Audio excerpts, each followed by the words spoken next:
Hello there, and welcome to the Bitcoin Takeover podcast. I am Vlad, and this is a very special episode in which I'm going to talk about Bitcoin maximalism with none other than the owner of Bitcoin Magazine, David Bailey. He used to be my boss at one point. I used to hate him. Now, for whatever reason, I ended up agreeing with him on a lot of topics, and we are here to talk about this. So, welcome, David. What's up, Vlad? Thanks for having me on. And like always, you're just ahead of the trend. So, you hated me before it was cool.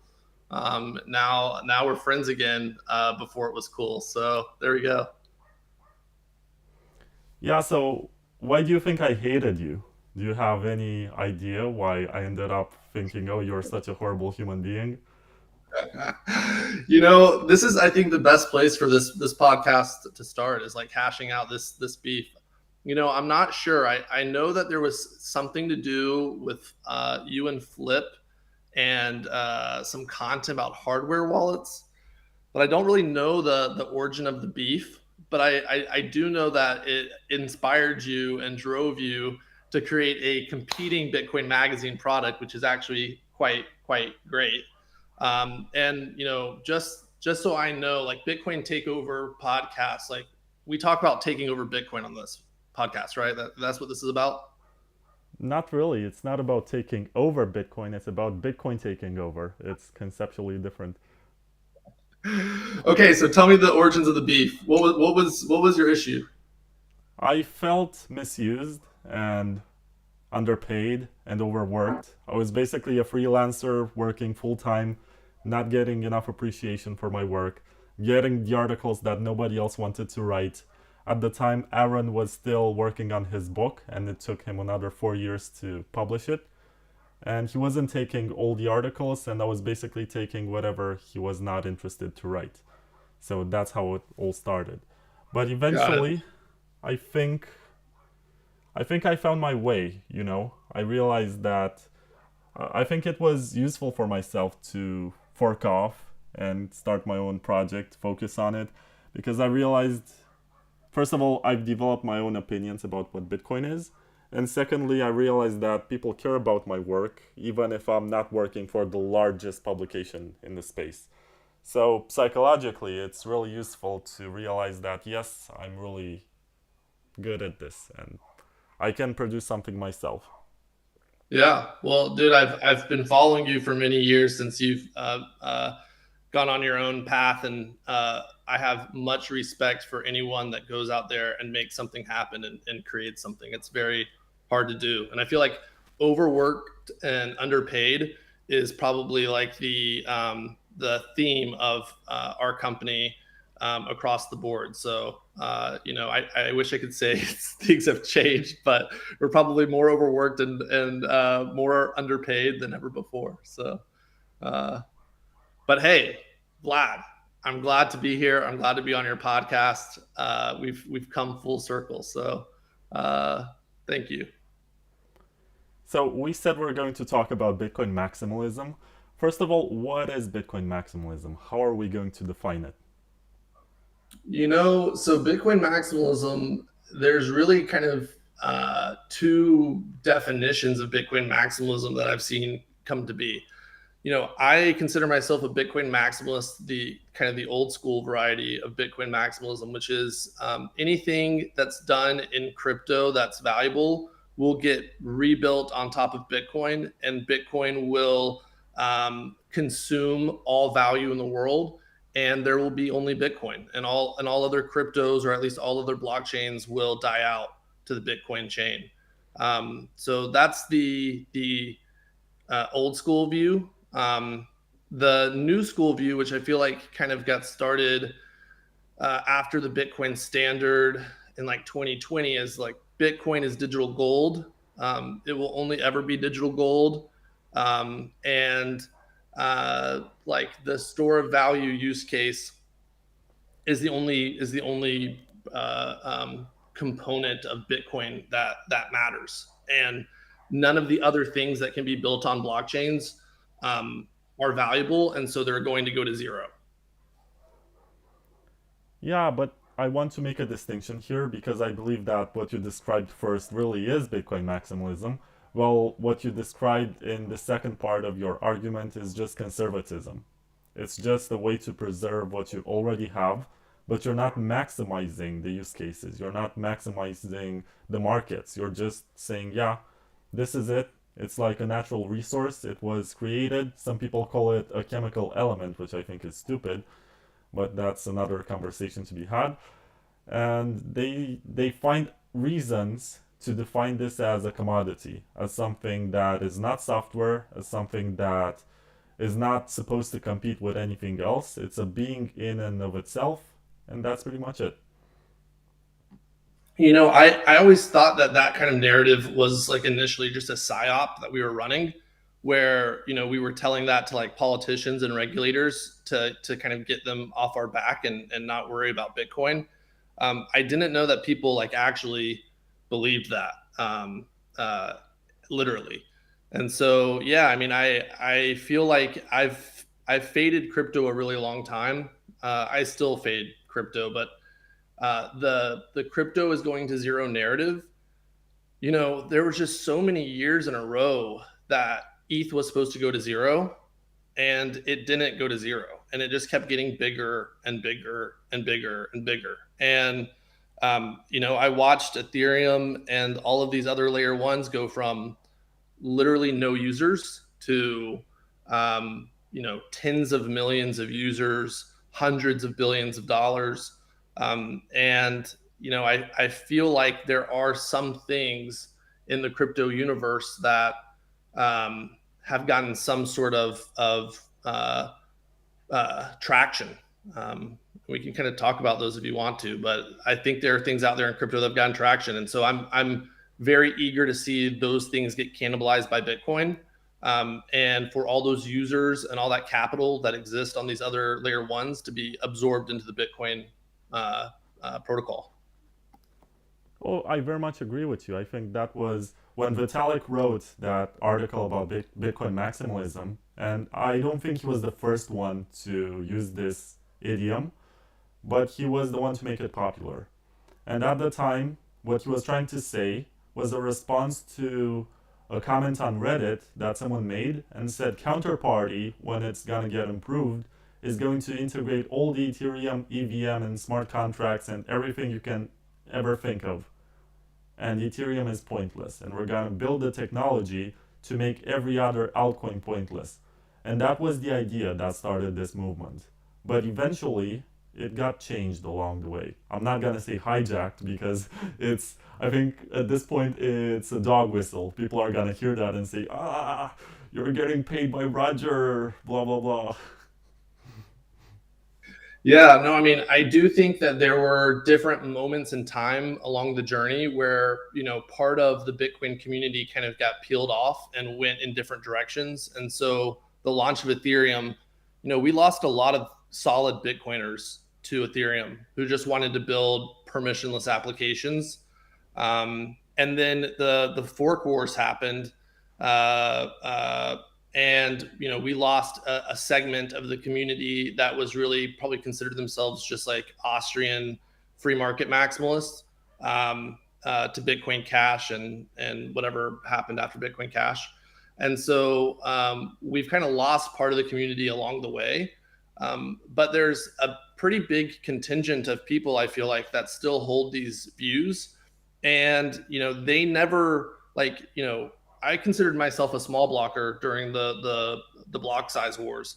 I never thought that these ideas were incompatible with small blocks or incompatible with layer twos or incompatible with any of these like directional visions of where Bitcoin needs to go.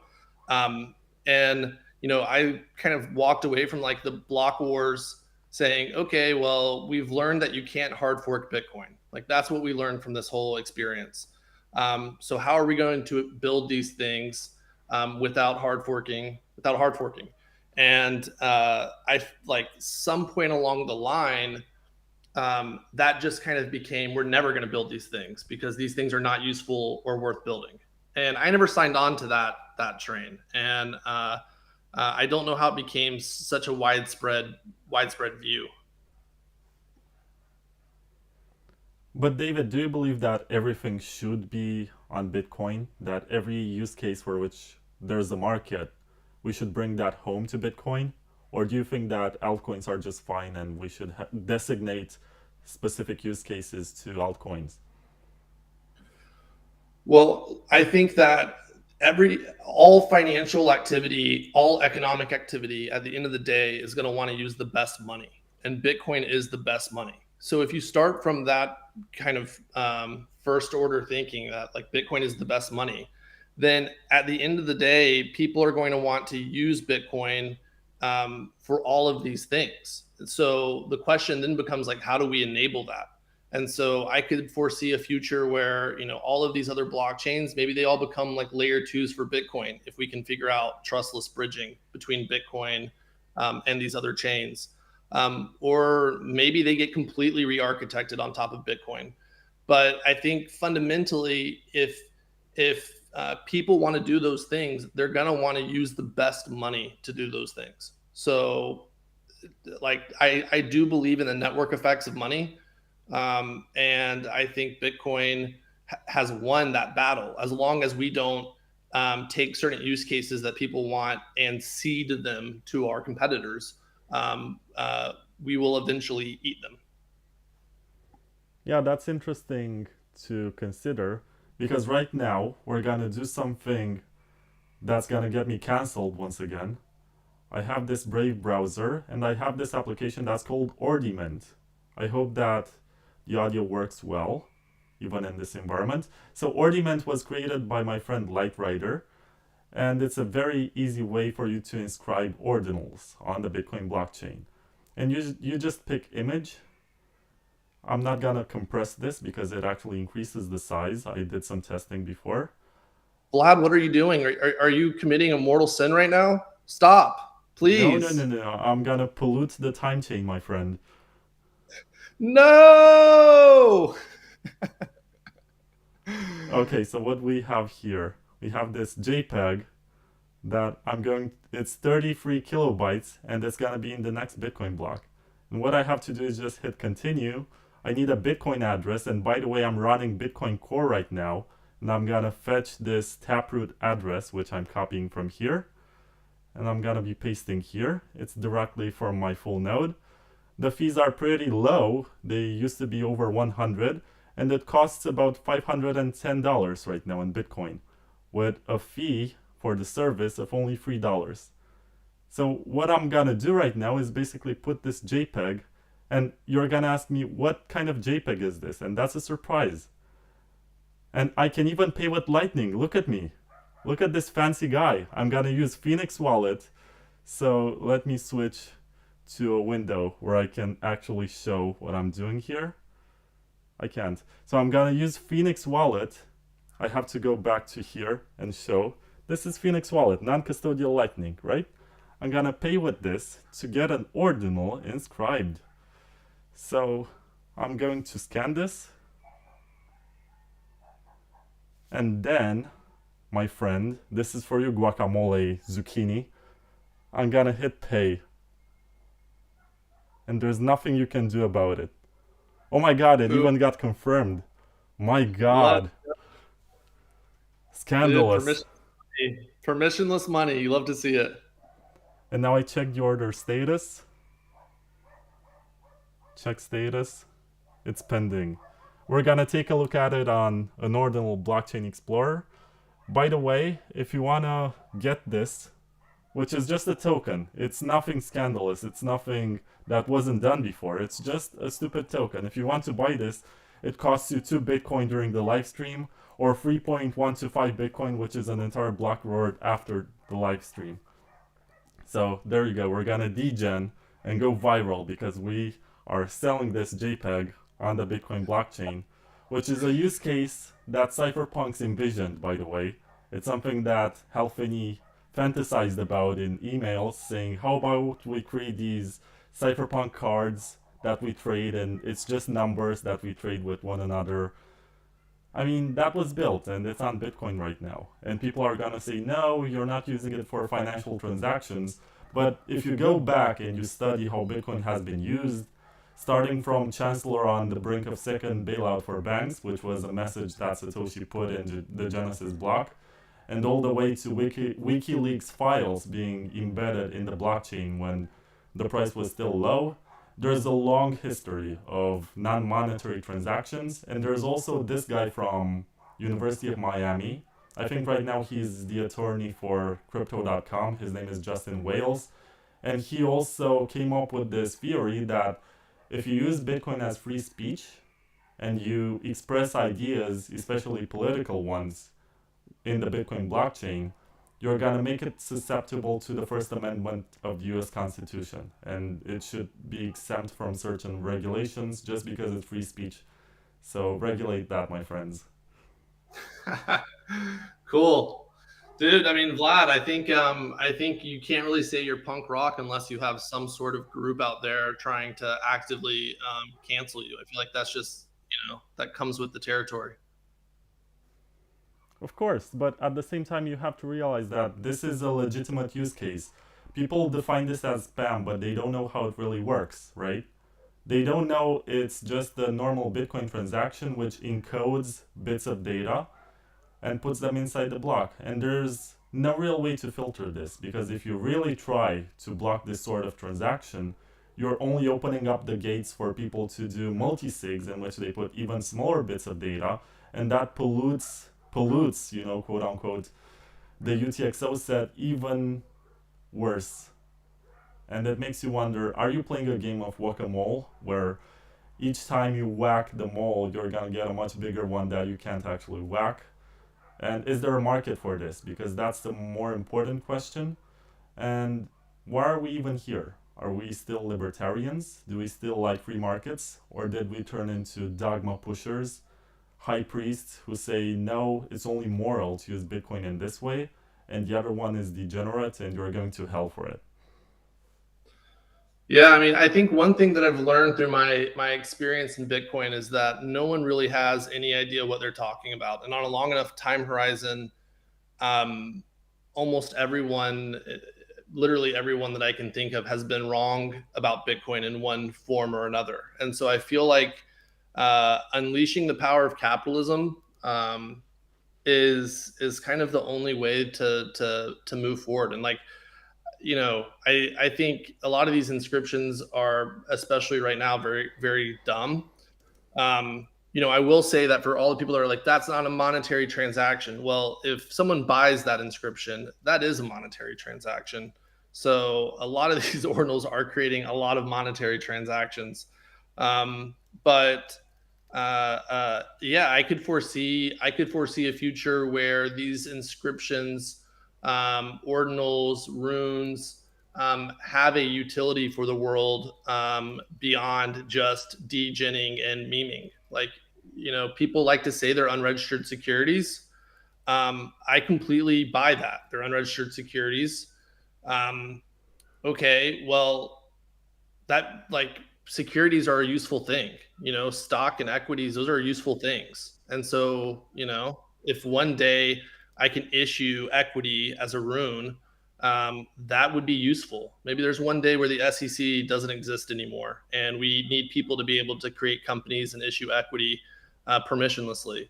This could be a solution to that. So I don't know. I feel like everyone who wants to say they know exactly how this stuff will play out really doesn't know what they're talking about, and is kind of projecting their own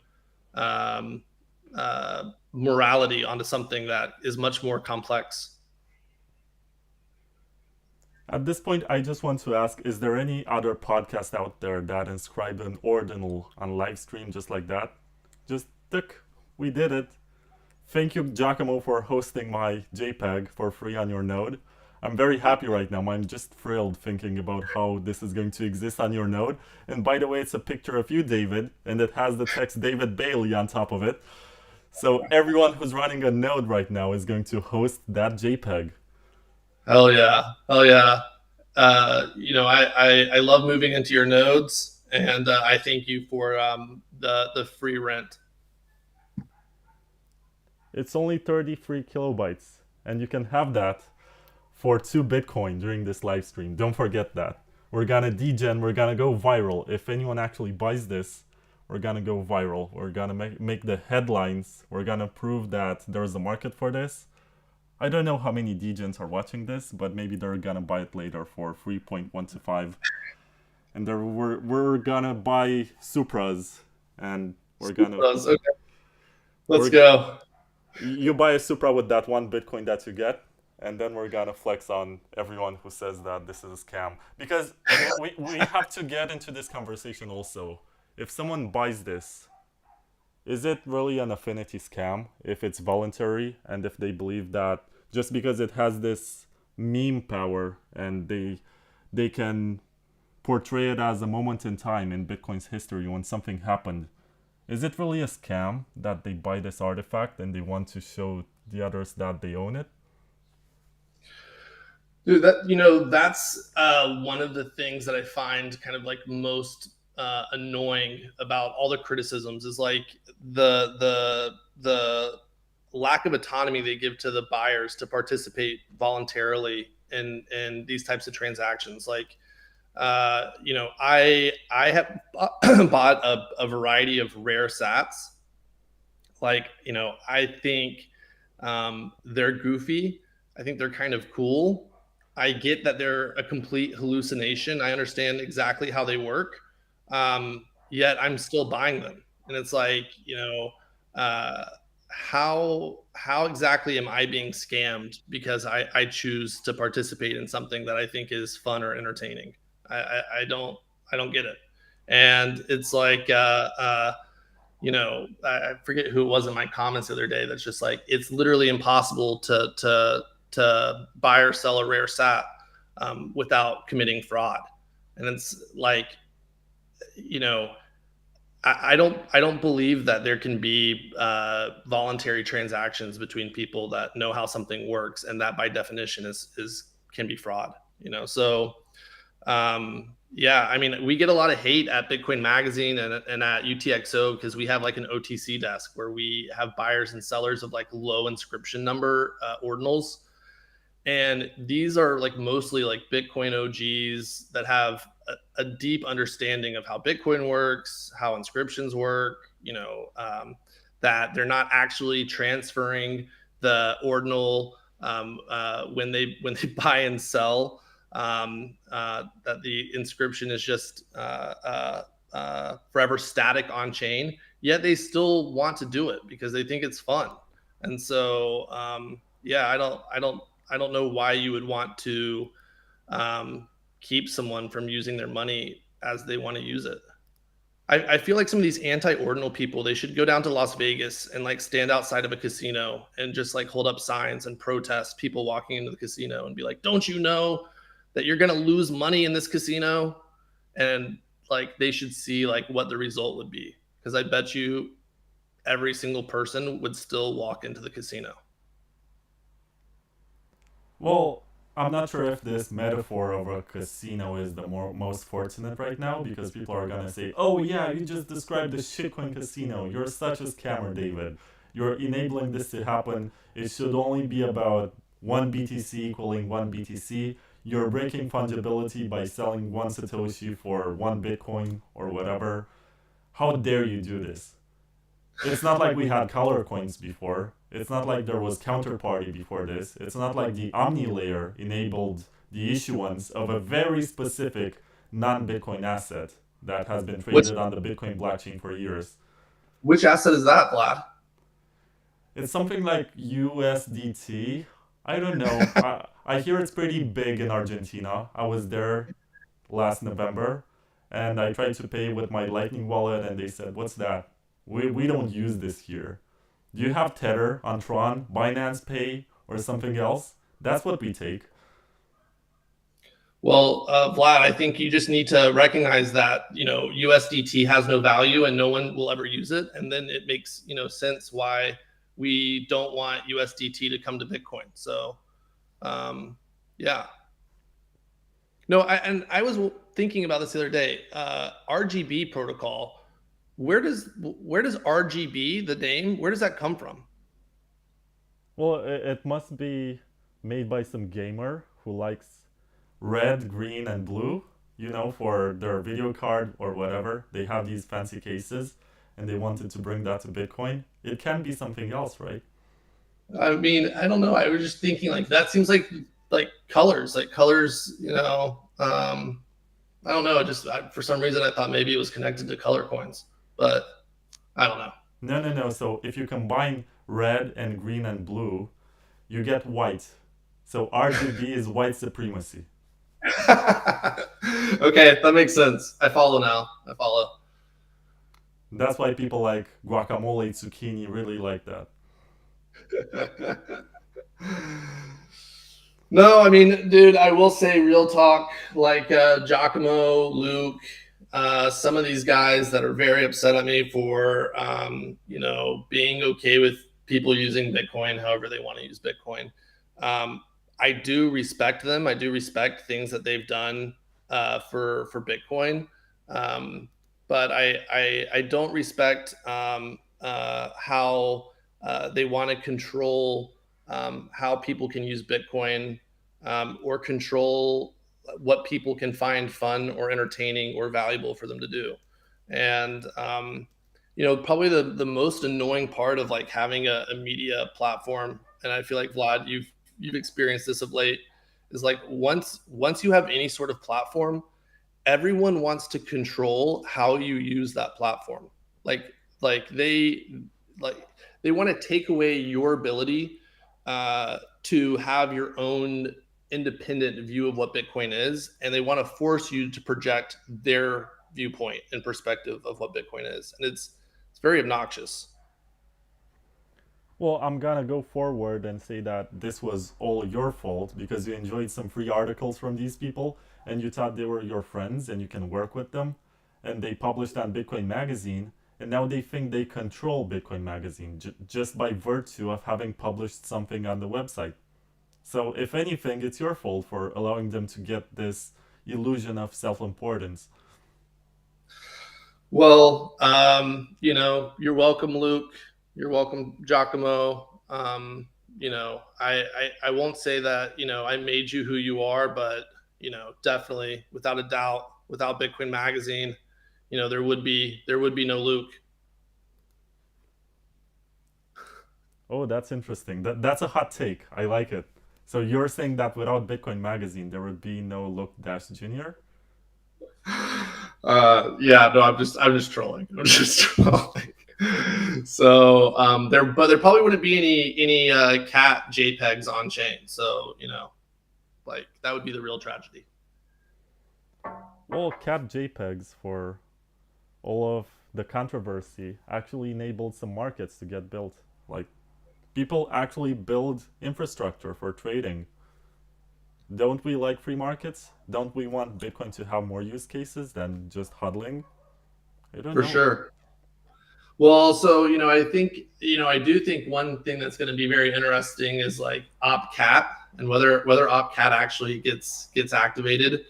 Um, like if it creates like some sort of phenomenon of like, okay, for every future activation, the way to approach it is to create some sort of meme coin or some sort of ordinal, so that you can get like a collective group of people focused on making the thing actually happen. It's like issuing shares in an idea, so to speak. Except there's no dividends, but like I actually think like opcat seems like it's gotten a lot of traction as of late, which is like surprising how much traction it's gotten, how quickly. But I've also interviewed Andrew Polstra, who is the chief scientist at Blockstream, and he was very much in favor of opcat. He said it's the one that enables more use cases and argued that CTV is not enough. It's too limited in the way that it operates. And the purpose of, Jeremy Rubin, when he introduced CTV, he explained, it has these limitations which were put there on purpose, just so that nobody can say that I'm destroying Bitcoin with this. And people acted like he's attacking Bitcoin, possibly because he wanted to go through speedy trial with this. Now people understand that there's a use case for this, but there's this competing proposal called Upcat, which is for concatenation. And the funny story about it is that it was created by Satoshi, and then it was taken out of the code because he was afraid that people can use it in bad ways. Now it was rewritten entirely. It serves the same purpose without actually having the trade-offs. Some of the smartest developers are in favor of it. There is, as I said, Andrew Polstra, there is Robin Linus, the creator of BitVM, and there are a bunch of others who really like Upcat. But then you go to this social filter system where people say, yeah, but Udi Wertheimer likes that. So if Udi likes it, he's an evil person, and by default, that one's going to destroy Bitcoin. And therefore, by virtue of this logic, I'm going to oppose anything related to this and never, ever, ever allow that to run on my node. Yeah, no, it's the same reaction happened when I said I liked CTV, which is why like now I've become a pretty hardcore, pro ossify, ossify Bitcoin, forever, never changed the code. And that's really the view that I have now. And I'm excited to have, Luke and Giacomo and the Ocean Pool really help kind of advance that view. Yeah, I just realized that I have sponsors and I'm supposed to talk about them a bit.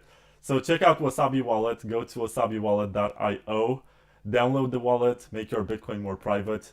You can also since we're talking about ordinal inscriptions and runes and all of this degeneracy, you can run this fun experiment where you put your ordinal inscription as an input into a coin join, and then it's gonna be set free into the wild, and someone's going to receive it for no reason. And you can actually track it, and you can see where it goes, and you can draw a map, and maybe issue that one as an ordinal inscription and sell it for 100 Bitcoin. You heard it here first. I gave you a 100 Bitcoin idea. Do that, have fun. Bitcoin is not supposed to be just this digital gold, but even with gold, you can make jewelry. You can make that case.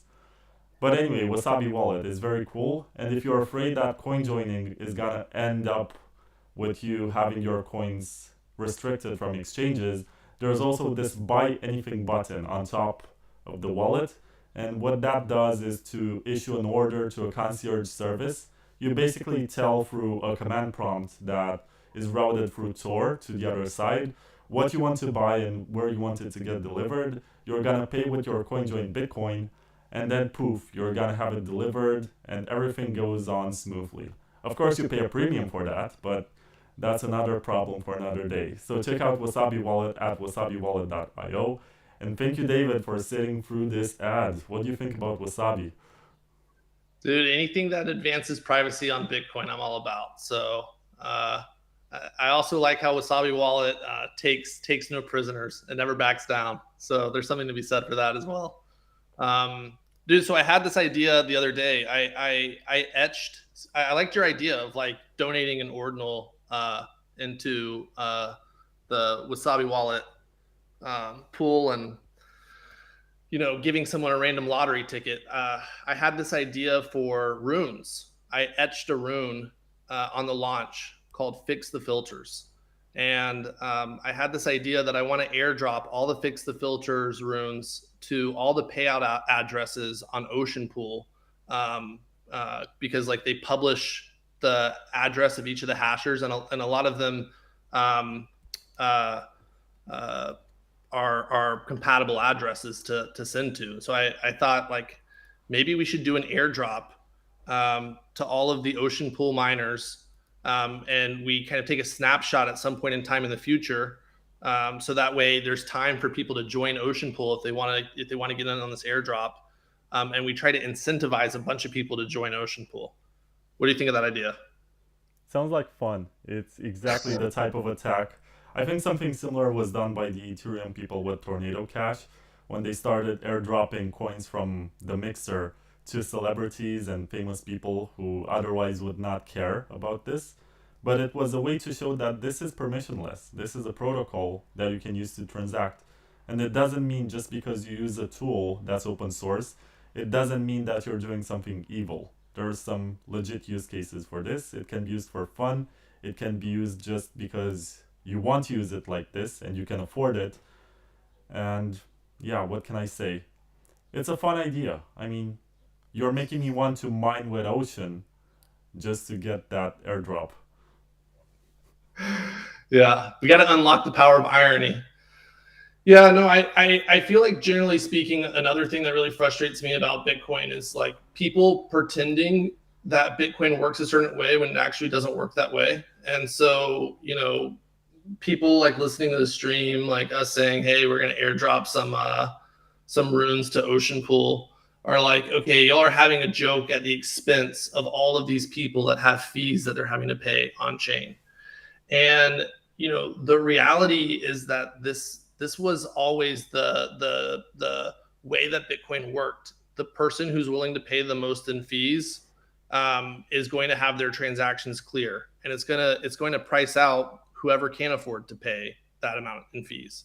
And the system is designed to be a high fee system, and so we need to reconcile those ideas by figuring out how do we make Bitcoin useful for people who can't afford the fees. Like, how do we make Bitcoin useful and self-sovereign for more users?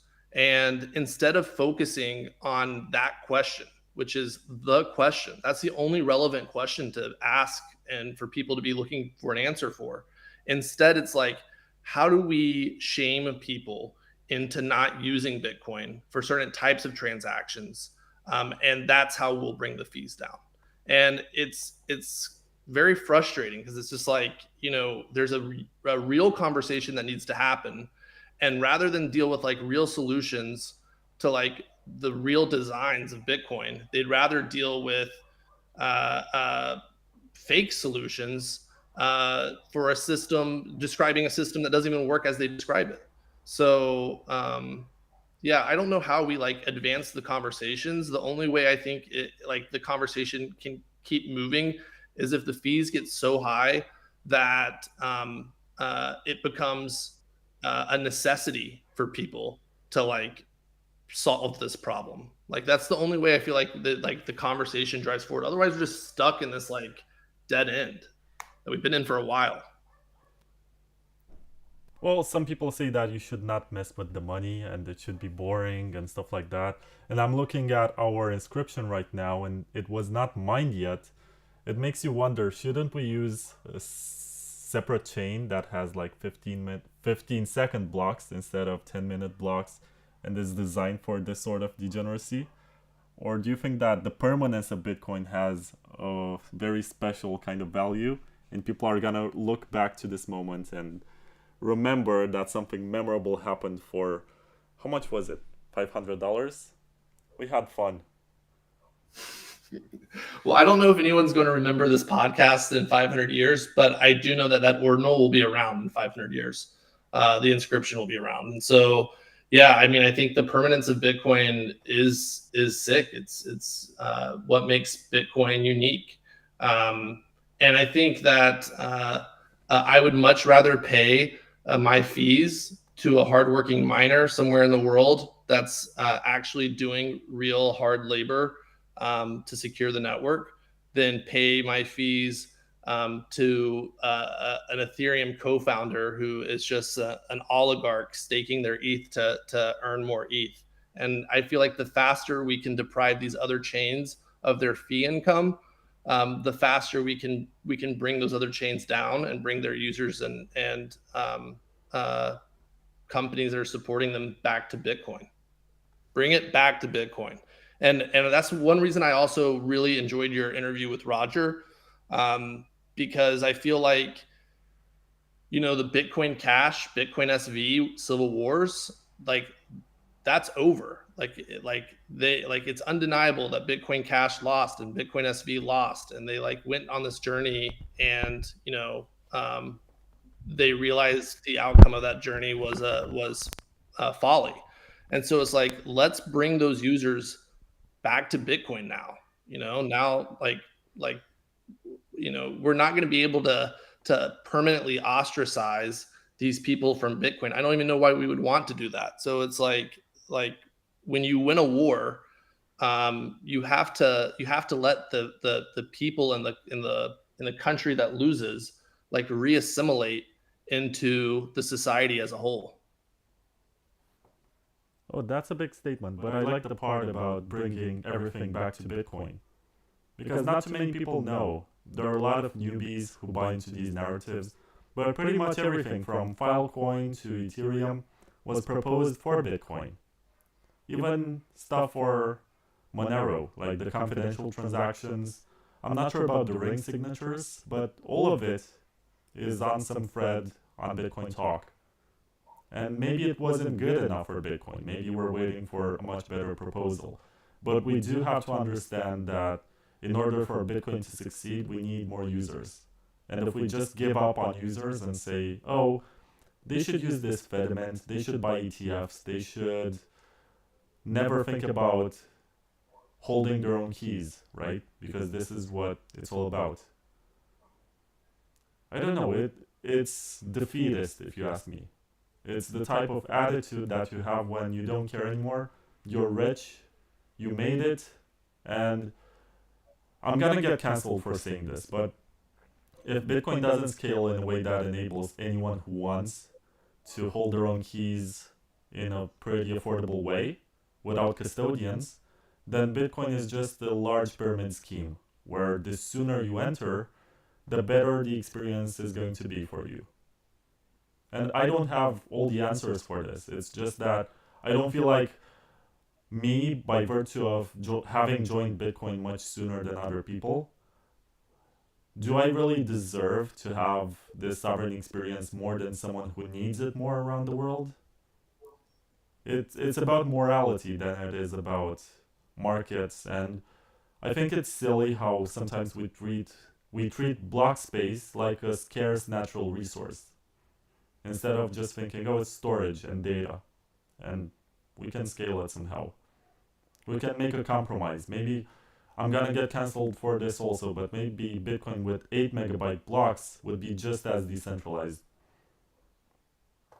Yeah, no, I mean, I think you're probably right that Bitcoin with 8 megabyte blocks is just as decentralized because we have 4 megabyte blocks now, and I don't think like Bitcoin got substantially less decentralized going from 1 megabyte to 4 megabytes. But I do fundamentally agree that like the scaling on layer one is not viable, and like I said earlier, I think we learned from the block wars that hard forks are not viable. Like hard forks are only viable in a true, moment of urgent crisis. Like, encryption is broken or something like that. But yeah, I mean, I have thought about, like kind of like what's changed between the early days of Bitcoin and today. And I feel like the early days of Bitcoin, there was alignment around this like ideological vision for the world of, we are replacing the money. We are creating a self-sovereign financial system for the world. And that has been watered down and watered down, and maybe there is a moment coming where people need to basically make clear what is the vision of Bitcoin that they're aligned around. And we say that the great thing about Bitcoin is that all users are equal under Bitcoin, that no one has special rights or special privileges. But if you can't afford to use Bitcoin in a self-sovereign way because the fees are astronomical, if 95% of the world can't afford to use Bitcoin because the fees are astronomical and they have to use some sort of custodial solution, then all the users of the system are not equal. So yeah, I do think that there needs to be kind of some alignment of a vision. And I think that if we can build enough popular support for a soft fork that brings some of that power back to Bitcoin, that leads in the direction of self sovereignty for the individual, then that at least demonstrates that the community still believes in those values. And I think that you're right, Vlad. Like if this just becomes a product that is commoditized by Wall Street and sold in a wrapper, and no one ever goes on chain anymore, or the individuals never go on chain, then we've kind of failed at what the initial vision was for the system. I just want to read another ad at this point, and David, could you please retweet our interview? I feel like it didn't get much love, and I think our Ordinal is gonna get mined soon, and we need to remind people that they can buy it for 2 Bitcoin. So, at Hodling SA, we are here to simplify the complexities of Bitcoin security, providing peace of mind through a secure, private, and self-managed environment. In the Swiss tradition of precision and security, our services assist you in setting up, maintaining, and operating a self-custodial Bitcoin infrastructure. From the selection of multi-signature configurations and hardware wallets to ensuring your setup is robust and tailored to your needs. Go to hodling.ch if you're a whale, if you're part of a company that owns a lot of Bitcoin, or even a small amount of Bitcoin. If you want to have this setup, which does not fall back on BitGo or Coinbase or some other big custodian, and you want to do it the sovereign way, check out hodling.ch, because first of all, they're Swiss, so they do have some confidentiality, which maybe you will not have with a company from the US or the European Union, and they will help you set up with hardware wallets and whatever. Everything will be just the right way. I know the guy who is behind this. He's a nerd. I visited his apartment in Neuchâtel in Switzerland, and he has all the hardware wallets. He spends all his time hacking them. I think you're gonna be in pretty good hands, especially if it's a multi-sig. So check that out. Now, David, I hope we're gonna get more views with this, because the discussion is on fire. We're talking about free markets, we're talking about enabling new use cases to Bitcoin, scaling Bitcoin. And speaking of scaling, do you have any favorite proposal right now? You mentioned Opcat, but I'm curious what you think about BIP300, what you think about Lightning, because that one has been interesting over the last 6 years. Sometimes it works, sometimes it doesn't. Sometimes it's not good enough, and other times it's supposed to be the only solution. But there's also ARC, and you did post a series of tweets announcing that many layer 2s are coming to Bitcoin, and that was last year. Yeah, no. So in terms of like proposals, I don't want to wade like too deeply into the different proposals that are out there, because like there's so much technical nuance around each one. I feel like I'm not qualified to bless one or the over the other. I'm a fan of BIP 119 and have supported it for a while. And from what I've been told and what I've learned to date, like I think Opcat is pretty interesting. But again, these things have so much technical nuance to them that I kind of leave them for others. Like my general view is that what I want is the community to not stagnate towards building towards a self sovereign vision for Bitcoin. And so, from the perspective like BIP 300 enables that, like I think BIP 300 is cool and interesting. I do think that if we had something like BIP 300, it would solve a lot of these like constant inter community battles that happen, because you can kind of just put up or shut up and like go launch a drive chain, and you can tinker on these drive chains rather than having to tinker on the base layer. So I do think that's a pretty big benefit. I do think Lightning is cool. We were actually the first conference in the world to integrate Lightning across the board. Bitcoin 2019 was pretty sick. Not only could you buy your ticket with Bitcoin, but like we had like arcade games and like pinball machines, etc., that were all hooked up to accept Lightning. Like we created a cool experience for it. The kind of period of time of like magical Bitcoin. Do you remember the lightning torch? Yeah, like how Wallet. So I was waiting for my node to sync, and by the time I synced my node, it was over. But I joined the second one. So yeah, like how sick was the lightning torch? Like that was like the fun inspirational thing, and it's like you know now someone would shame you for the lightning torch. They'd be like, "That's not a real sat. That's not the lightning torch. Isn't real. It's all a figment of a hallucination. You scammer." So, but like that's the type of like fun culture and environment that I feel like Bitcoin needs for people to innovate and for people to build interesting stuff. And so, like Lightning has gotten a lot of love and attention. Our venture fund, we've invested a ton of money into Lightning companies, a ton, like more than honestly I'm comfortable with. And like over time, there's been lots of challenges that have become apparent with Lightning.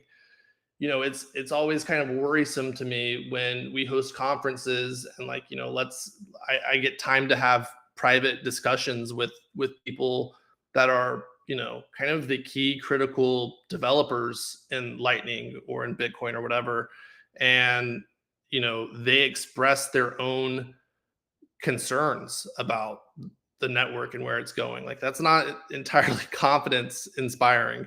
So, I feel like Bitcoin needs like many Lightning competitors, many different layer two approaches that can just battle it out. And I feel like development in Bitcoin needs to be as ruthless and as hardcore as like mining is in Bitcoin. Like mining is like the most ruthless, open, competitive industry that probably exists on the planet. Like, why can't layer twos and development on Bitcoin be the same?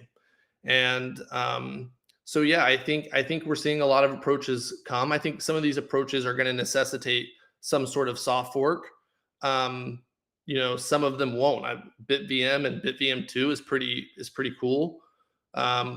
What's your view on BitVM? I spoke with Robin. He was here on the show just in December. And I don't want to overstate this, but I think BitVM is the most interesting discovery that we have had in Bitcoin in years, and could be the most important piece of software that people use to build trust minimized second layers, bridges, or whatever. So it should not be underestimated. I did get a press release today from Rootstock. They created BitVM X, and basically they had Sergio Lerner, who is the cypherpunk from Argentina, who tinkered with it and created a version of it that I guess expands on more limitations. What they're trying to do is to get rid of the trusted setup in Rootstock, the RSK sidechain, so that it becomes truly trust minimized. And I think that they put a lot of time and effort into it. And I do like it. I mean, it's cypherpunk as fuck. I like the fact that it's permissionless. I like the fact that it did not require anyone, any of these high priests to express opinions on it, because I'm pretty sure that people like Luke would shoot down any proposal like this and say it's degenerate and it comes from Ethereum or whatever. But it does computation off chain. And at this point, it's limited to assembly language, and only a small subset of developers can make use of it. But it's gonna be huge. I think Robin deserves all the support because he really brought something revolutionary and groundbreaking to Bitcoin. So yeah, so I think BitVM is pretty sick as well. And I mean, we've done like let's say our venture fund in the past year has done almost 40 venture investments. And I would say at least half of them are working on or experimenting with BitVM. So BitVM has really captured a lot of, I think, mind share from developers from other ecosystems, and it's gotten people to like look at Bitcoin again in a fresh lens. Um, so I find it interesting, like when Robin published the BitVM paper, like even the people that consider themselves like monetary maximalists, which I hate that term, but let's just use it. Um, they were like, "Hurrah, BitVM!" And it's like I'm surprised the people who hate all of this stuff happening on Bitcoin haven't turned on BitVM. Like, it's going to enable people to use Bitcoin in ways beyond just pure transactions, like financial transactions. So, um, but yeah, no, I think BitVM is exciting, and I think it's like captured the imagination of a lot of people. That's actually one of the ways that I got into ordinals and got into inscriptions like fairly early. Is one I found out about it through Bitcoin Magazine. Pete Rizzo and Mark Goodwin and some of the guys there um, told me about them. And then like two, like once I started like digging into it a little bit, the number of like early Bitcoiners and Bitcoin OGs and crypto developers that were coming to Bitcoin to work on it was a huge signal about how much interest there was in doing these things. And over the past year, I've seen all sorts of development teams come back to Bitcoin to focus exclusively on Bitcoin that were playing in like Cosmos or Ethereum or whatever. And these are like really talented developers um, that just want to pursue something they find like interesting and inspirational. And so, I'm very bullish on these ideas, like bringing back activity to Bitcoin, even if the ideas themselves don't work out in their current form. Yeah, I have this message from Layer 2 Labs. Paul Storrs wrote this, and he said, is Blockstream going downstream? Has RGB getting you down and brown and ground? After a long day of listening to Peter McRetard, why not feel something for a change? Feel alive. Join Layer 2 Labs and make everyone feel sad and frustrated and angry. Our next ritual is at 3 a.m. in the ancient forest. See you there. I'm Paul Source and I approve this message. Or do I? Dude, Paul is one of the coolest people in Bitcoin, and the whole Layer 2 Labs team. Which, like, just to clarify, before I'm accused, I'm not an investor in Layer 2 Labs. That's, people like to come at me for that all the time. But they have like one of the dopest teams, in my opinion, in Bitcoin, of like Bitcoin OGs that really get the mission and the vision. So shout out to Paul. Talk about somebody who's been grinding for so long too. Like, dude has not forgotten the mission and has like refuses to stop. So shout out Paul. I also do like about him that he's trying to unite Bitcoiners. He doesn't. So it's very common in the newly established tribalist culture to say, oh, that's a Bcasher. You should not talk to that guy. But Paul is actually trying to unite the communities. He's saying, okay, these guys, they were misguided. They liked big blocks when there was no real justification to hard fork to do that. And that's not the right way to scale. Look, I have a much better solution to that. And I like that he's putting the time and the effort into uniting people and trying to bring them together for one cause. That's something for which I really respect him. I don't like some of the memes that are put out by Layer 2 Labs, but I think that they do reach their purpose. I mean, they're offending the right people and they are getting attention. But I try to advise Paul that he should deal more with fantasy than with politics. Because when you're trying to activate a BIP, just think about the ways in which SegWit and Taproot were being presented. And how much of what they actually do was hidden under the rug. I mean, think about it. Taproot was supposed to make blockchain analysis obsolete. It was supposed to enable more advanced smart contracts, right? How much of that did we actually get? Schnorr signatures. Do we have fully Schnorr signatures on Bitcoin? I don't think so. But that was advertised. Yep. No, I think it's true. Like when people say like, "Hey, I was never told about inscriptions or ordinals were going to be possible when Taproot was created." It's like, well, yeah, you weren't you weren't told a lot about Taproot that was actually accurate. Like, I like doesn't mean that there weren't people who knew exactly how it was going to work when it was activated, just because your perspective on it was not aligned with the reality. Um, yeah, I think that one thing that's pretty interesting that a lot of people don't talk about because it's very taboo. Um, since we're like talking topics that get people canceled, is like now, like I think fees are going to remain elevated for a while, my personal opinion.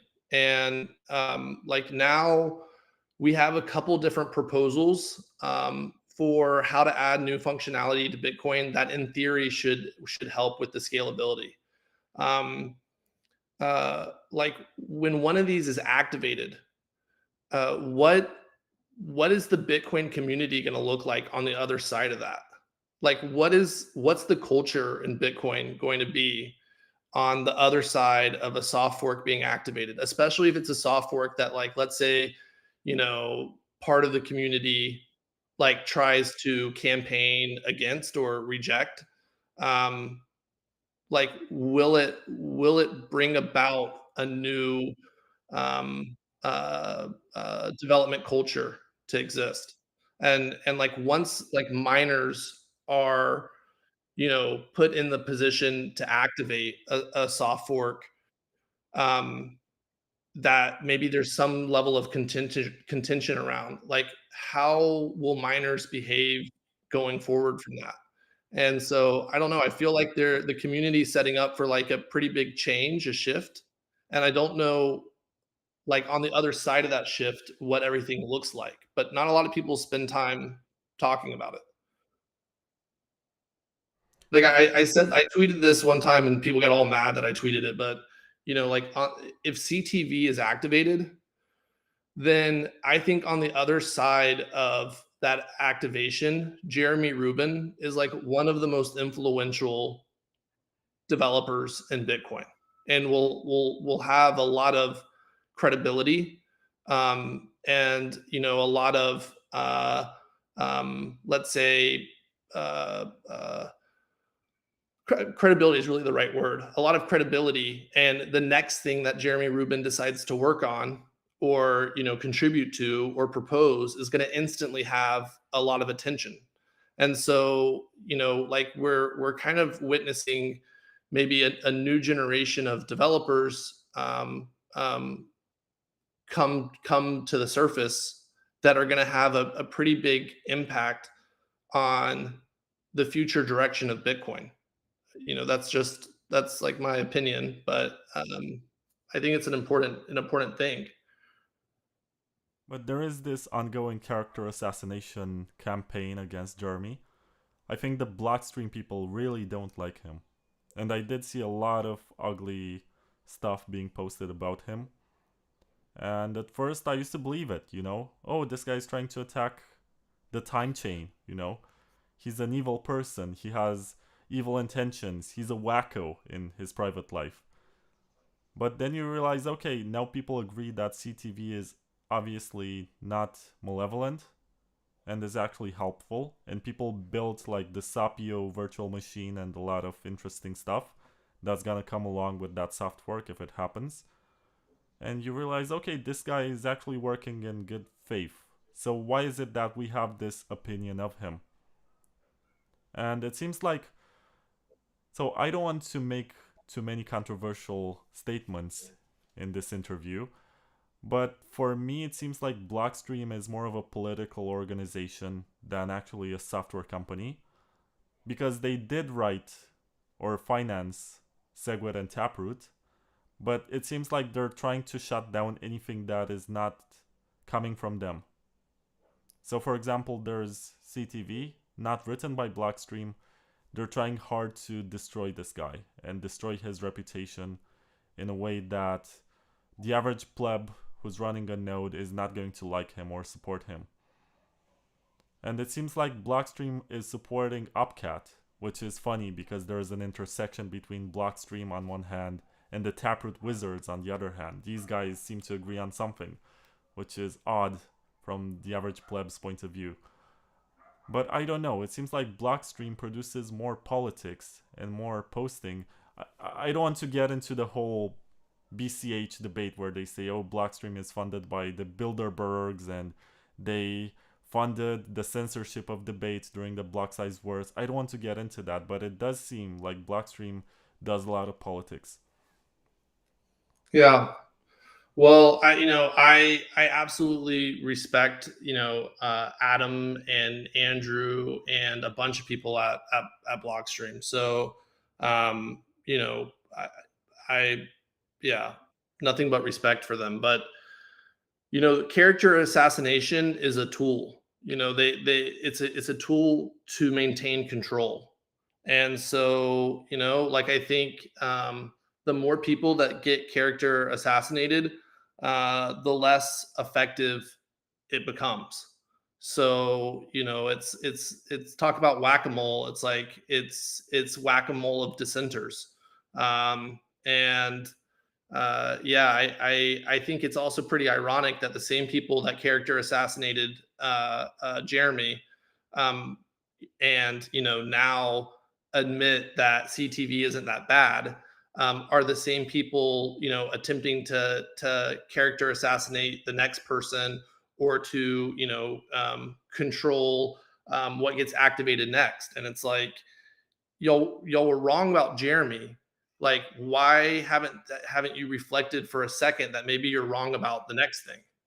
And it's because, yeah, it was all about control. It still is about control. Who controls Bitcoin? And it's interesting. Let's get further into this because there's this company that always gets a free pass. They finance whatever they want. They finance Ethereum layer 2s, they finance Tron. They made Tron relevant with their stablecoin by allowing it to be the scaling layer for this digital dollar. And it seems like they never get called out. And I don't know what it is that they do, but I haven't seen anyone cancel anyone from Bitfinex. And it seems like these people are untouchable. They can do whatever they want. Nobody's gonna tell them that they're attacking Bitcoin. I don't know what it is. Yeah, no, well, first off, like, and maybe I shouldn't, but I differentiate between Bitfinex and Tether only because I think I was one of the earliest Bitfinex users. Um, uh, I've always respected Bitfinex, because unlike most exchanges that like have rug pulled their users at one point of time or another, Bitfinex kind of always figured a way out of their problems. When they had cash seized, I think in Ukraine or something, or when they got hacked and they lost 100,000 bitcoins, they issued that debt token. I think it was called the BFX token, which actually worked, which is like another example of a token that actually worked. But yeah, Tether is become this massive organization that is like or massive asset that's like the backbone of the crypto shitcoin complex. It not only finances all of the DeFi that happens on all these other layer ones, and not only does it exclusively use other protocols in order to even be transferred between counterparties, but it also is the number one on ramp and off ramp from offshore exchanges where people buy shitcoins on margin or perpetuals or futures or any of these like financial products on margin. So Tether is the probably the most valuable shitcoin that exists. And not only do they do all that behavior, but then like the people they work with, you mentioned Justin at Tron, but also like the second biggest minter of Tether was FTX and Alameda. So like their counterparties that they work with, like many of them have turned out to be just like straight scammers. So it's interesting that like they're kind of immune to criticism, um, when like they're a hugely influential organization. I mean, they fund Giacomo's Plan B initiative. They just invested a bunch of money into Swan and gave Swan, 1% of the hash rate of the network. I have heard that they were the ones that did Blockstream's last funding round. They kind of can go down the list of all the different places that Tether's money shows up, and to me, like, that is something that should be uh, thought about deeply and understood a little bit better. I mean, you're talking about an entity that claims to have 60-70 billion dollars in US treasuries. That would make it, one of the largest US treasury holders in the world. It appears that those US treasuries sit in a US bank.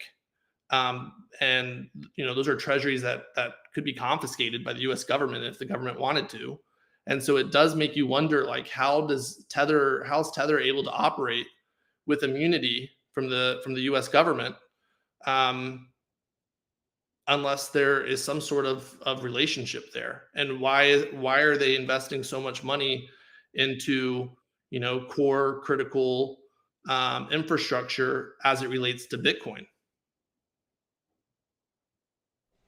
I have to ask you, David, are we turning into Tether truthers right now? Because I don't have any tinfoil hat within my reach. I don't know what to do right now. I feel like the Bitfinex guy, but more reasonable than that, because he claims that there are no reserves, and we're not making any such claim. We're just saying stuff that's out there and that's observable, that they do own a lot of treasury bonds and they do behave in a certain way, which I don't know. I'm not big enough for me to understand how this works.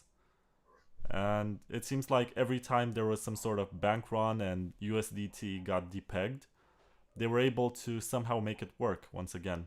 While I can think of Terra Luna, I can think of the Binance USD, I can think of a lot of failed stablecoins that were not able to keep the peg and were not liquid. So it seems to work. By the way, what do you think about liquid? I think this is a nice way to transition.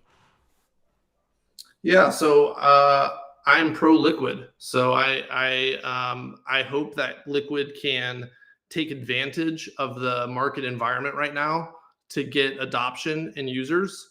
And I feel like this is their moment for liquid to actually be a viable product in the market. And so, like, there's a lot of the Blockstream vision, their original vision, that at least the vision that they shared publicly, that like I still buy into and believe. And so they called that there would be a fee market in Bitcoin, and some people didn't believe that, and they were correct. And like, they built a product for the fee market when it eventually developed, called Liquid. This product should be booming right now. And so I respected, actually, we got a lot of shit for ordinals, but the first NFT experiment that Bitcoin Magazine ever did is we issued NFTs on top of Liquid. They had an NFT platform called, I think, Rareable, I think maybe was what it was called. I forget the name, but yeah. So I feel like, they should be enabling people to degen on Liquid, and they should be using this as an opportunity to prove the power of sidechains. So yeah, no hate. To me, it's interesting that it has this marketing budget.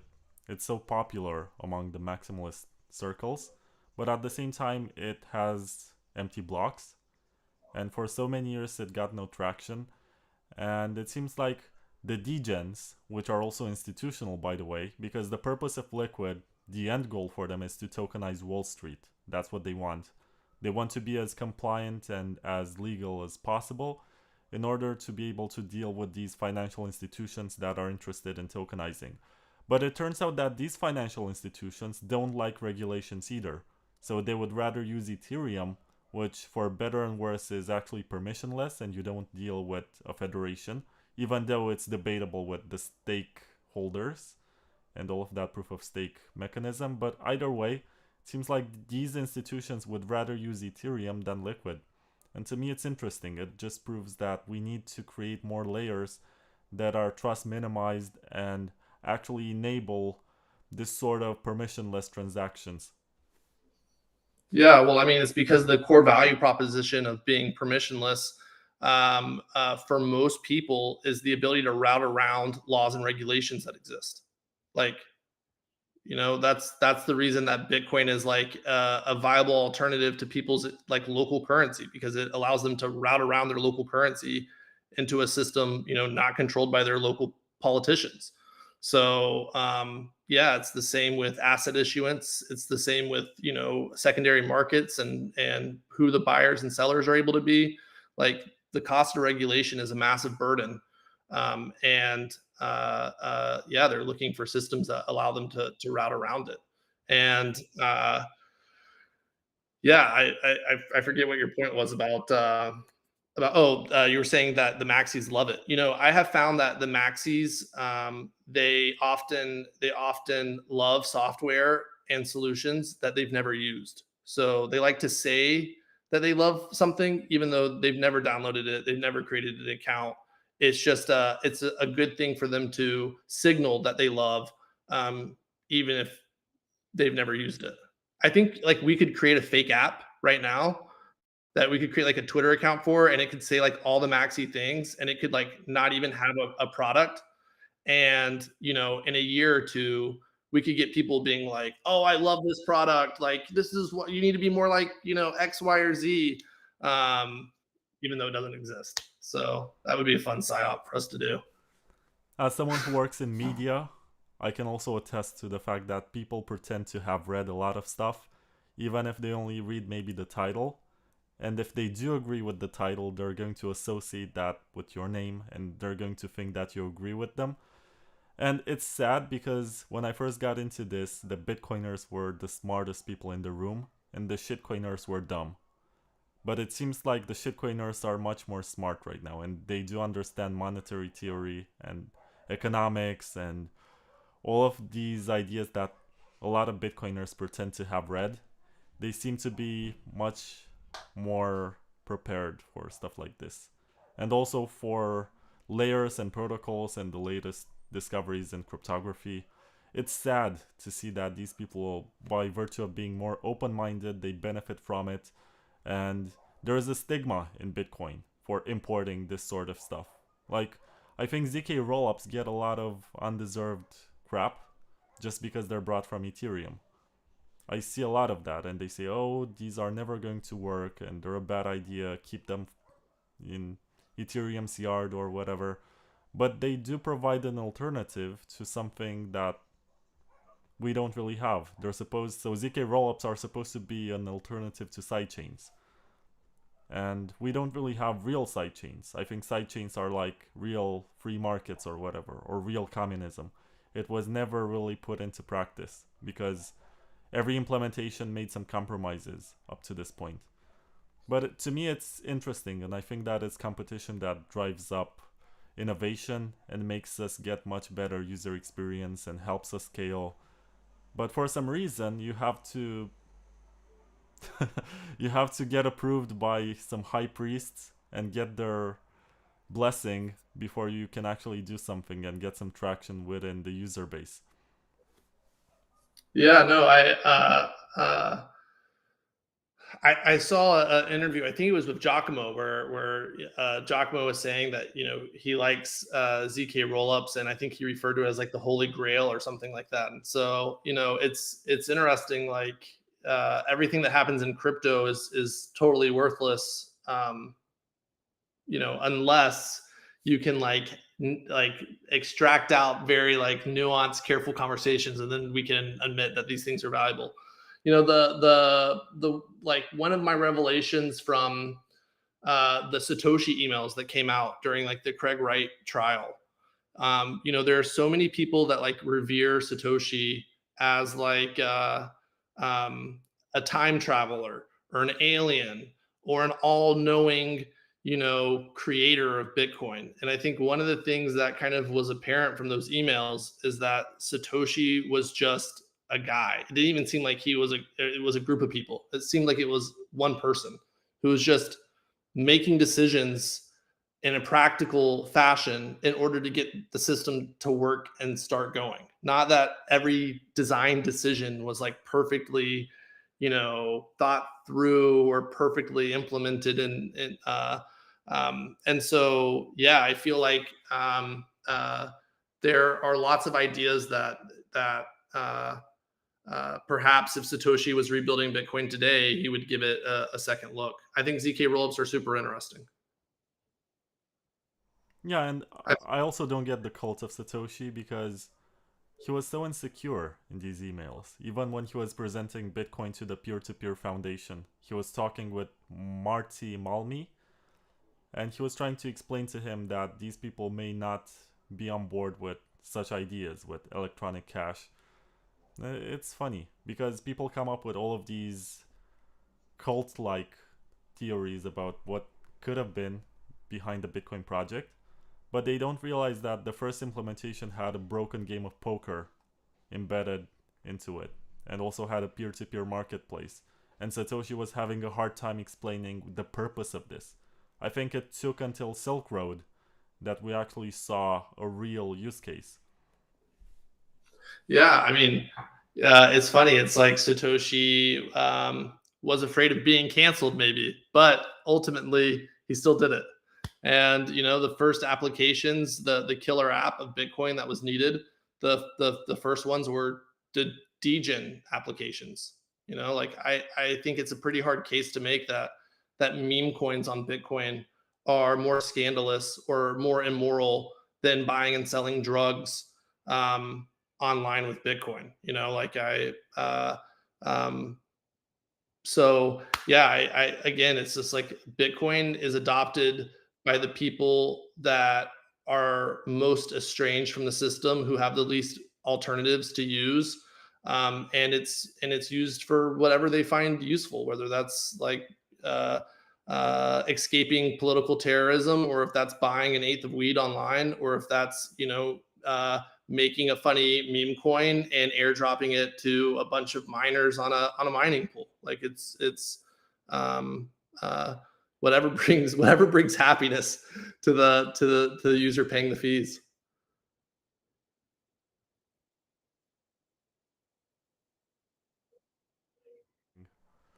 It kind of sucks that we have to wait until this gets minted. So I guess the offer for 2 Bitcoin is off the table. You're gonna have to pay 3.125 Bitcoin for this. And I should show Is it it at least in this live stream so people know what this is about. Let me figure out a way to put a picture on the screen. So I have to also ask you about the conferences that you're organizing. What are they about? Why do you still do these conferences? And what is there left to accomplish? Because it seems like you had the biggest names already. You had the biggest event. You went around the world. You did one in Amsterdam for 2 years in a row. Now you're trying to expand into Asia. And what's the joy behind all of this hard work? Because I'm not sure if there's much left to accomplish from a conference organizer's point of view. And you also have harsher competition from BTC Prague and some other events like, what's it called? Pacific Bitcoin from Swan? Yep. Yeah. So, we wrote a blog post back when we announced the first Bitcoin conference. And Vlad, I'm not sure, maybe you were working with us at that time. I don't remember when you joined or left, but we wrote a blog post called "Make Bitcoin Fun Again," which is a little ironic that that's like where the fault lines of Bitcoin are today. But in this blog post, we talk about how all of these things that people are excited about doing on other chains can be done on Bitcoin.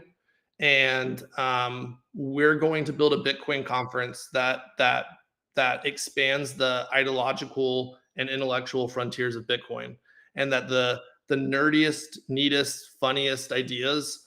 The conference was a platform for those ideas to be discovered and to inspire people. And so that was the genesis of the Bitcoin conference. In 4 years, we scaled that conference from 2,000 people to 26,000 people. which like I don't think has maybe ever been done before with a conference.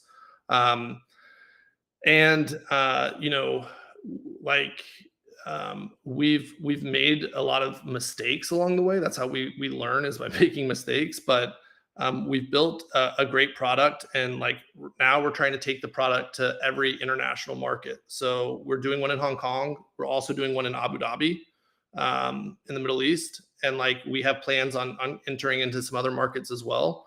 And the goal is to build a vibrant Bitcoin community in every major market in the world. And this Hong Kong conference that's coming up in a couple weeks, like it's going to be like really an interesting conference. There's never been a Bitcoin only conference before, that we can remember or identify, um,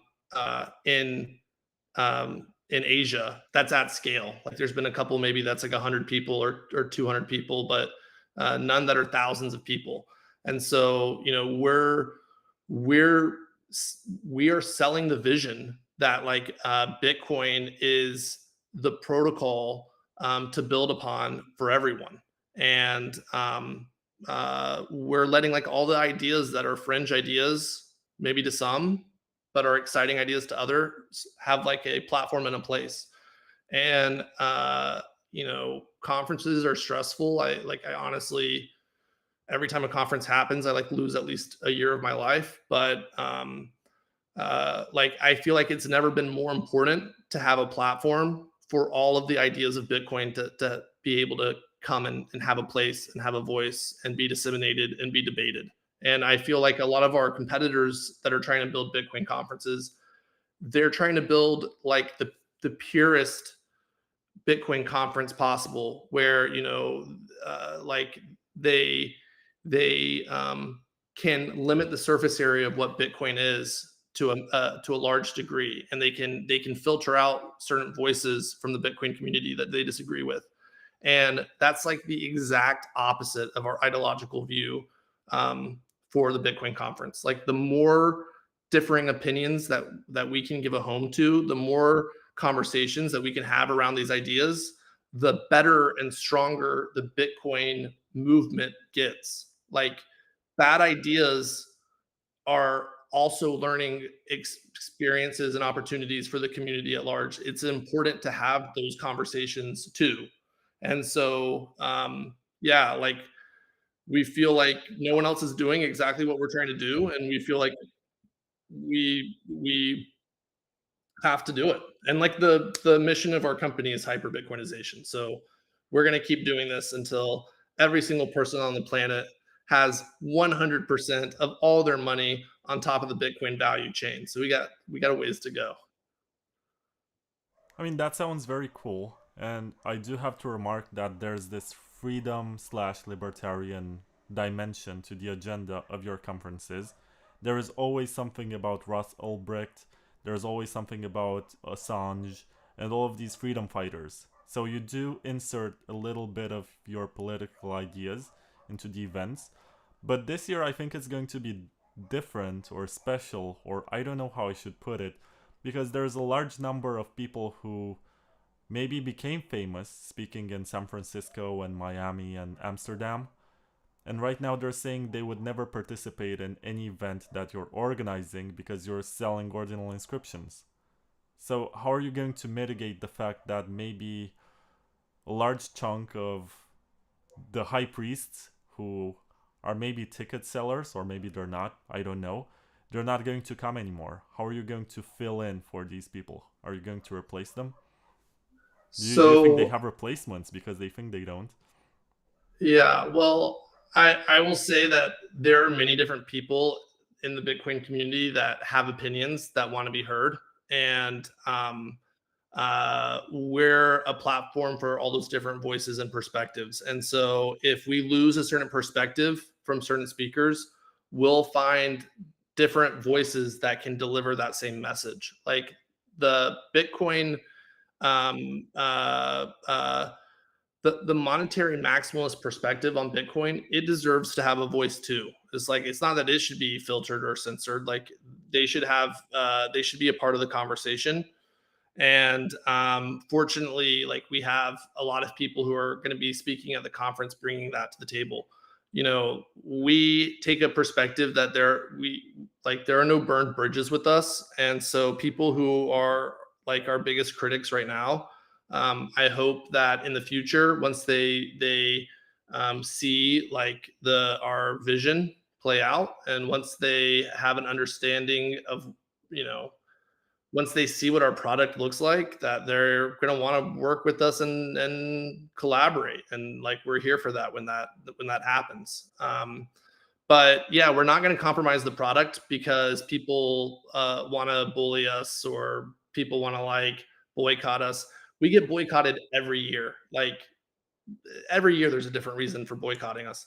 So we're just going to keep building the best product we possibly can, and we're going to do it in a way that's aligned with our values and our view on the direction of Bitcoin. And I think, um, at the end of the day, like, what people want is they want to be on the biggest stage possible. And so, as long as the market keeps delivering our event as the biggest stage in the entire industry, I don't think we're going to have any challenges with speakers. People don't know this, but like, we have, I don't know, 2,000 people a year that apply to speak the conference. So there's no shortage of of speakers. But I hope that Giacomo will one day reconsider his view and speak at the conference. So we'd even let him do his ordinals is retarded speech. Um, he just, might not find an audience that likes that speech as much as other places. So yeah. Yeah, so I put on the screen the ordinal inscription that I put permanently into the blockchain. It's just that, so let me put it once again. It's just that it wasn't mined yet, but people in the chat were able to see it. They asked, why is it only 3.125 Bitcoin? And of course they were being sarcastic. But what I replied is that last week it could have been 6.25, so they should be happy about the discount. Yeah, no, I think that's fair. I think that's fair. They're getting a huge deal. It's a huge deal because this was made permissionlessly to piss off all the right people, and this is going to be on their nodes forever. So think about it. Do you want a token which represents the ownership of this? Get it. There's only one way. Reach out to me and we're gonna make this happen. But seriously now, not that the sale is not serious, you can contact me and we're gonna make this work. Seriously, it's a bit hypocritical to be allowed to speak your mind freely and know that you can join anytime to say whatever you want by virtue of your influence, and then you say not just that you're not going to join, but everyone who joins on stage is a scammer by association. Because, of course, if you create stuff on Bitcoin that is not monetary by nature, even though the sale of it is also monetary, so you pay fees to the miners, and it's not a token per se, as in counterparty, it's more of a token like colored coins. In spite of all this, there is this opposition, and I think it's strange, but I think there's also an agenda behind it. The people who are against it have been pushing for an alternative to this. And also the question is, how are we going to pay the miners? Because we just had a reward halving, which is also why this went down from 6.25 to 3.125 Bitcoin. If you want to buy it, hit me up. But how are we going to pay the fees to make up for this reduction in rewards?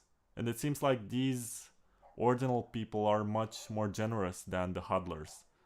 And the question is, can Bitcoin survive only with hodlers? Yeah, again, I think when people isolate themselves from the broader Bitcoin community, to talk to people that only agree with their perspective, I think that they will find that's a counterproductive strategy. And we're gonna have over 20,000 attendees. We may have over 30,000. We'll see what the numbers come out to be. So, as much as there's like this cancel culture mentality of like, let's try to ostracize anyone who's speaking or coming to the Bitcoin conference, like it's not gonna work. Like there's like there's groups of people that like go and harass our speakers and try to get them to back out of the event, and like harass other attendees to get them to like stop, like get them to cancel their tickets or whatever. Um, like I have refund data on our conference going all the way back to 2019. We've had one ticket refund request. One. All the drama, all the hating, all the shit that's gone down, one ticket refund request. You know, I think like when they kind of isolate themselves from the community, they lose the ability to claim to speak for everyone. And so I think they'll find that counterproductive. And I think they're gonna, if they really want their views to take root, then they need to come and defend them, and they need to communicate them to the broader community. So yeah, and then I forget what the rest of your question was.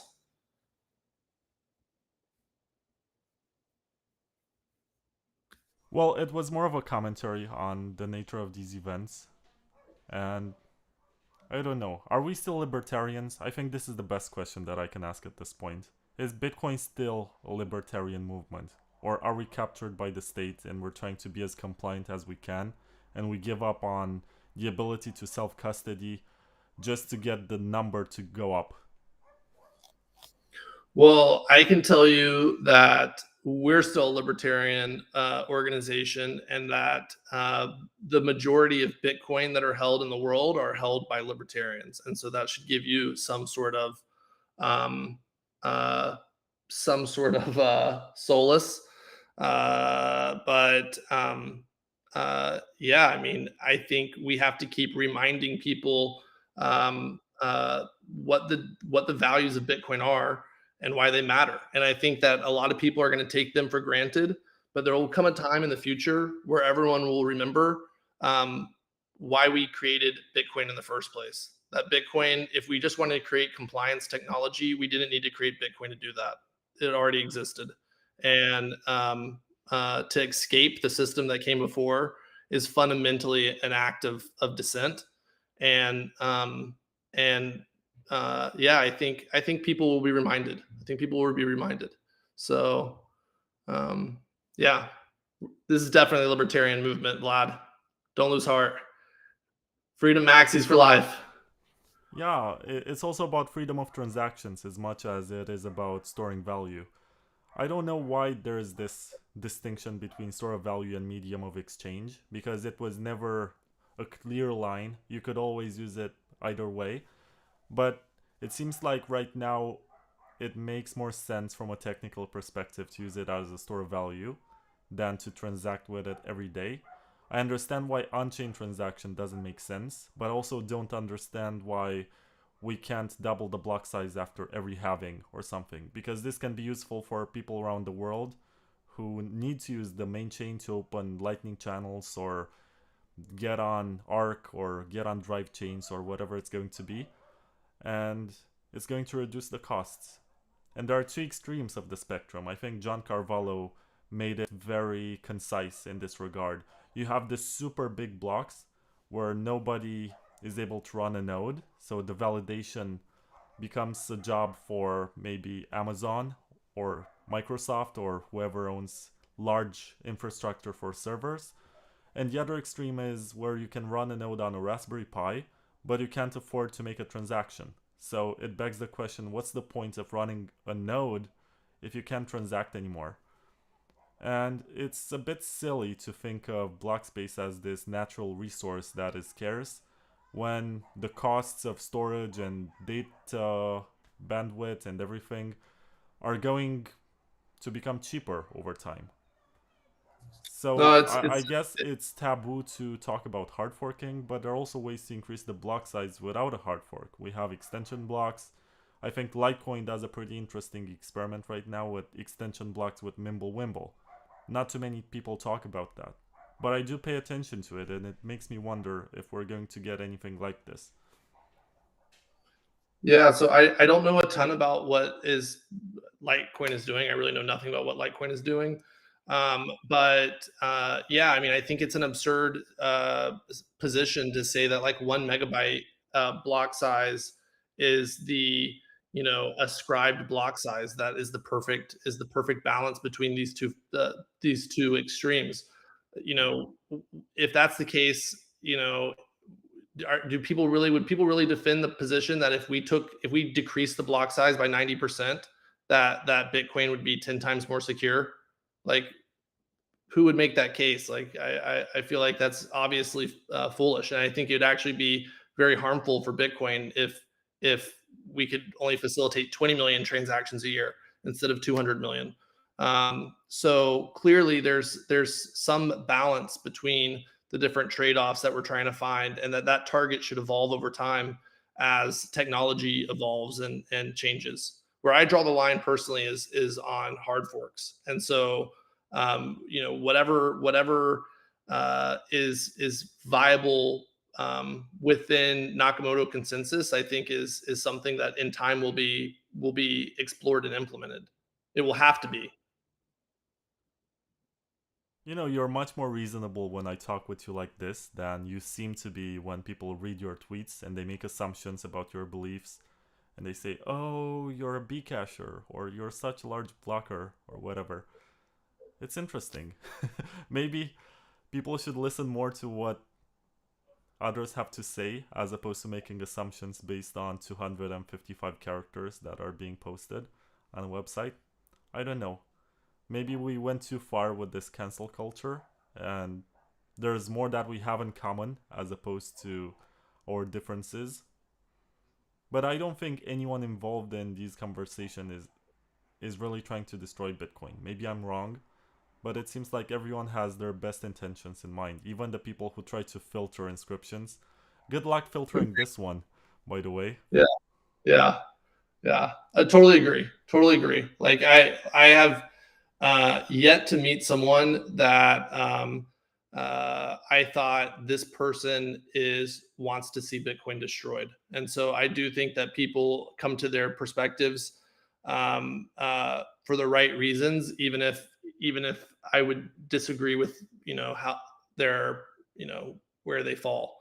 But yeah, well, Vlad, I mean, thank you for having me on your podcast. Thanks for getting me canceled, and excited to be canceled with you.